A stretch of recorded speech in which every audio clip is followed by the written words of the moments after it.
New year പ്രമാണിച്ച് ഇസ്രായേലിലേക്ക് ആക്രമണം നടത്തി ഹൂത്തികൾ. ഹൂത്തികളുടെ ആക്രമണത്താൽ കഴിഞ്ഞ വർഷം തന്നെ നിലനിൽക്കാൻ കഴിയാത്ത അവസ്ഥയാണ് ഇസ്രായേലിനുണ്ടായത്. പക്ഷേ ഈ വർഷവും ഹൂത്തികൾ ഇസ്രായേലിനെ വിടുന്നില്ല. അവർ ആക്രമണങ്ങളുമായി മുന്നോട്ട് പോവുകയാണ്. ഇസ്രായേലിൽ ഹൂത്തികളിൽ നിന്നുള്ള അതിശക്തമായ ആക്രമണം നേരിടേണ്ടി വരുന്ന അവസ്ഥയിലേക്കാണ് കാര്യങ്ങൾ പോകുന്നത്. ന്യൂ ഇയർ പരിപാടിക്കിടയിൽ ഹൂത്തികളുടെ മിസൈൽ ആക്രമണം ഉണ്ടായിരിക്കുന്നു.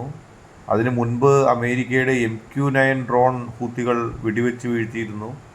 കോടാനുകോടി രൂപ വിലമതിക്കുന്ന ഡ്രോണുകളെ തച്ചുടച്ചുകൊണ്ട് തകർത്തെറിഞ്ഞുകൊണ്ട് ഹൂത്തികളുടെ പ്രവർത്തനങ്ങൾ തുടരുകയാണ്. ഹൂത്തികളെ കൊണ്ട് ഇസ്രായേലിനും അമേരിക്കയ്ക്കും നിവൃത്തിയില്ലാത്ത അവസ്ഥയായി. വലിയ തരത്തിലുള്ള ആക്രമണങ്ങളാണ് ഹൂത്തി മിലീഷ്യ ഗ്രൂപ്പ് ഇസ്രായേലിനും അമേരിക്കയ്ക്കും എതിരെ ഓരോ ദിവസവും തൊടുത്തുവിടുന്നത്. മറ്റുള്ളവരോട് കളിച്ചതുപോലെയല്ല ഹൂത്തികളോട് കളി എന്ന് അമേരിക്കയും മനസ്സിലാക്കിയിരിക്കുന്നു. കാരണം താഡ് സിസ്റ്റവും MQ-9 ഡ്രോണുകളൊക്കെ ഇസ്രായേലിന് വേണ്ടി പറപ്പിച്ച അമേരിക്കയ്ക്ക് അതിശക്തമായ തിരിച്ചടിയാണ് നേരിടേണ്ടി വരുന്നത്. ഏതായാലും അമേരിക്കയുടെ ഈ ഒരു ദുരവസ്ഥ കണ്ടറിയേണ്ടതാണ്. MQ-9 പോലുള്ള സാമ്പത്തിക ചെലവ് വന്ന ഡ്രോണുകൾ ഹൂത്തികൾ വെടിവെച്ച് വീഴ്ത്തുകയാണ്. ഹൂത്തികളുടെ സാങ്കേതിക വിദ്യ ഒരുപക്ഷെ അമേരിക്കയെ പോലും ഞെട്ടിക്കുകയാണ്. ഹൂത്തികളെ കൊണ്ട് ഇനി രക്ഷയില്ല എന്നുള്ള തലത്തിലേക്ക് അമേരിക്ക എത്തുകയാണ്. ഇസ്രായേലിനാണ് ഏറ്റവും കൂടുതൽ പേടി വരുന്നത്. കാരണം ഹൂത്തികളുടെ ആക്രമണത്തെ അമേരിക്കയെ കൊണ്ട് തടയാനാണ് ഇസ്രായേൽ ശ്രമിച്ചത്. പക്ഷേ നടക്കുന്നില്ല.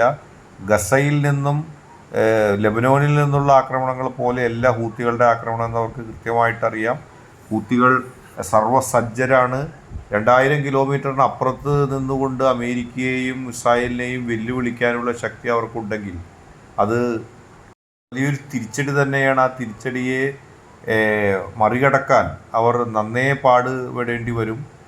MQ-9 ഡ്രോൺ എന്ന് പറയുന്നത് അമേരിക്ക കാര്യങ്ങൾ നിഗമനത്തിലെത്താനും സർവൈലൻസിനൊക്കെ ആയിട്ട് അയക്കുന്നതാണ്. അവയെ ഓരോന്നോരോന്നായി തകർക്കുന്ന ഹൂത്തി നിലപാട് അമേരിക്കയെ തന്നെ ഞെട്ടിച്ചിരിക്കുകയാണ്.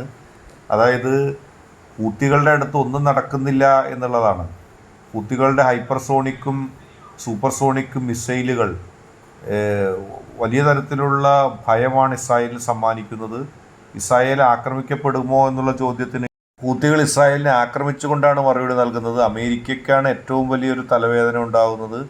കാരണം അമേരിക്കയുടെ ഒരു കളിയും ഹൂത്തികളോട് നടക്കുന്നില്ല എന്നുള്ളതാണ് അവിടെ നിന്നുള്ള റിപ്പോർട്ടുകൾ.